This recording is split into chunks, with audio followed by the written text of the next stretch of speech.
men need respect. And if you don't give men respect, men will either kill you or leave or turn into slaves. So three choices if you don't give a man respect.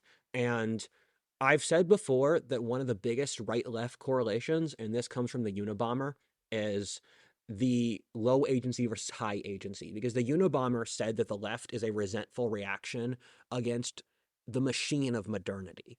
Modernity transforms people into cogs, and the school system's a great example of that. I'm sure your audience would know about that, where the school system, you don't remember anything in school. The thing that school really teaches you, sit down for hours, wake up early, do tasks you hate, and shut up. Yep. So that's the skills school really teaches. It was Prussian cannon fodder machine. Exactly. Transplanted with an extra layer of, that might be good for my factory workers as well, but that wasn't, Yeah, exactly. Yeah. And so the reason that the bureaucratic industrial civilization panders to women so much is twofold. The first is women don't fight back when you push them too hard. The second is that These claims are really, this is just they're going to go over great. This is obvious. I don't know what's controversial. See, you've met my wife.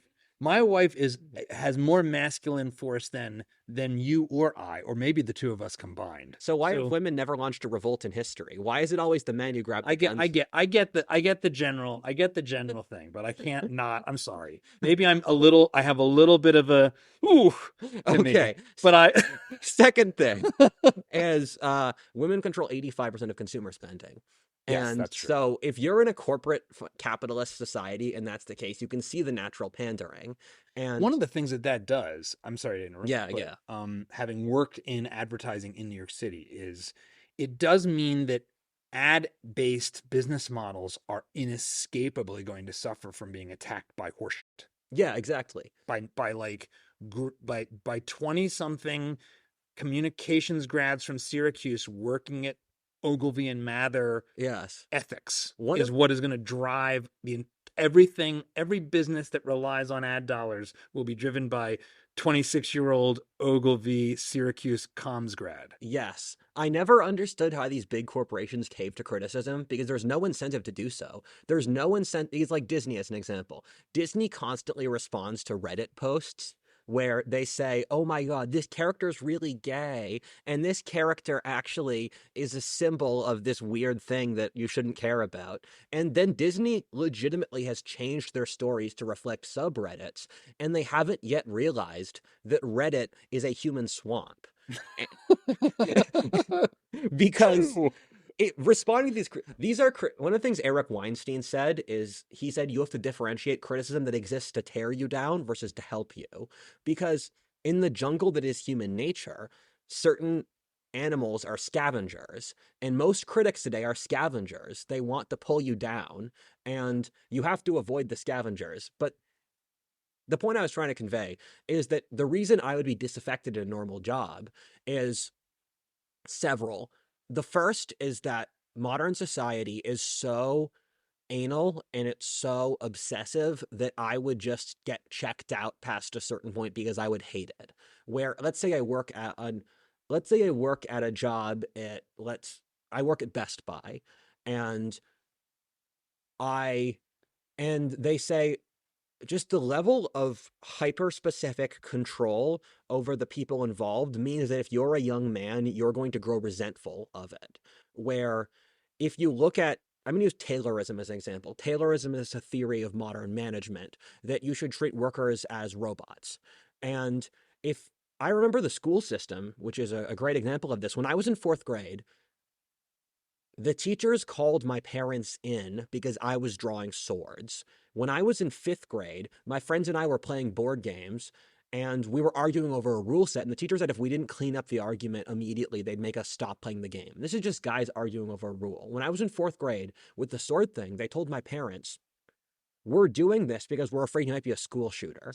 And the thing is, my teachers had seen we had these copybooks that we called the Wars. Yes. That involved every character we could draw murdering each other with chainsaws and being put on conveyor belts to drop into baths of acid. Exactly. Like, oh yeah, what's this? What did you draw here? Oh, it's Mickey Mouse gutting Donald Duck. It's like Exactly. Yes. And and my mom thought this. I was upset by this, and I later found out my dad was like, "No, no, no. He's a boy. This is what boys do." yes, yes. And magnify that across someone's entire life. And you look at the modern corporation So where, a bunch of finger waving. yes, where if you express agency in most low level jobs, they actively punish you for any agency. Let's say I work at a warehouse and I put my AirPods in to listen to history books. That's very important to me. It has no effect on them because I'm still going to get the job done. They'll say I can't listen to the AirPods because that it doesn't fit a corporate policy. That's the exact kind of thing Have that you worked in any of these jobs? uh Where are you getting this from? so my best friend worked at he worked at Dunkin' Donuts. He worked as a janitor. He worked at UPS. I He's also my age as well. I here's what I'm sort Yeah, of like struggling with a little yeah. bit. And this is like because I've worked a lot of jobs. I worked as a janitor at my mom's brewery. I also worked at a security company, and I've done various other stuff. Yeah, I've waited a lot of Yeah. tables. I've worked in warehouses, and then worked in television, which at the entry point There's of it something is I'm leaving out that yeah. I need to But throw this in before the please go conversation ahead. goes somewhere else. These jobs are tolerable if they're a rite of passage. They're not tolerable if there's not social mobility. Yeah. Where if it's something you do when you're a teenager and then make some cash, that's fine. When you're doing it after a long period of time, it becomes completely intolerable. Especially one of the things I've said in a lot of podcasts with the incel revolution and stuff is that if these issues weren't hitting elite aspirant high agency men, they wouldn't be that bad. And but the fact that for the dating crisis as an example, one of the things that I constantly get in for the incel revolution is that if this just affected the bottom half of men, nothing would happen because the natural elite who would be the kinds of people who would rise to leadership, they wouldn't be affected. Instead, what you're getting is again, 2/3 of men are single. And keep in mind, we front load the mating crisis to just be guys not getting laid and not getting married. It's people not having satisfied marriages, not being able to have kids. It's Hmm. people who it's relationships where the partners don't respect each other, where people don't feel seen or heard or loved. There's a huge amount of issues going on here. And I think when we look at just the sex angle of it, we're doing the whole situation a disservice. And I polled my audience, do any of you, and I get 30,000 views on polls normally, I get 30,000 responses on polls normally, and over half of the audience felt like there was no one in their life who understood them. And then only less than 15 to 20% of people said there was more than two people. And so you add up, This is heartbreaking. it's horrible and no one cares. And You are right in that about that. yes, That's hyperbole. That's correct. yes. And it's funny because there's another YouTuber, Shoe on Head, Oh, yeah. who I think is pretty great. Yeah, she's cool. And she talks about this all the time, and she's like, I don't know how you classify her. She like likes socialism, but she talks a lot about men's issues. She'd be like a communist 100 years ago. You know, when communists were more masculine and they weren't cucked? Oh, so okay, so to sort of um put a little connection back to the Civil War thread, we have one might say, hey, you guys went off the rails talking about all this disastrous men's The issue. audience is going to love this stuff. The audience is going to hear this. I'm like, this is my vibe. This is exactly. But I think the thing is like it's all connected because who starts wars?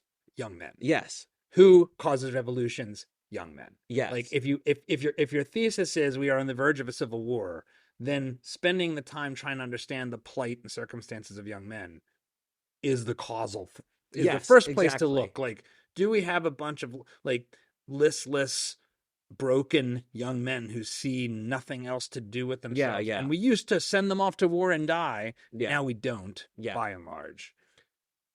One of the things, the reason I keep on asking the question, what do you need to see? Because the answer I consistently get is people would need to see the revolution to believe the revolution would happen. Because I add up all these factors, and you're like, I don't believe it, I don't believe this. And the conclusion I always come to is that you've hit the point. where you are so closed off the potential of the revolution that the revolution would happen because you have no interest in looking at these issues unless there's a revolution. If you like this clip, you should check out the full video and all the other great content we've got at Dad Saves America. So be sure to hit the like button, subscribe, and ring that bell so you won't miss our new stuff as it drops each week.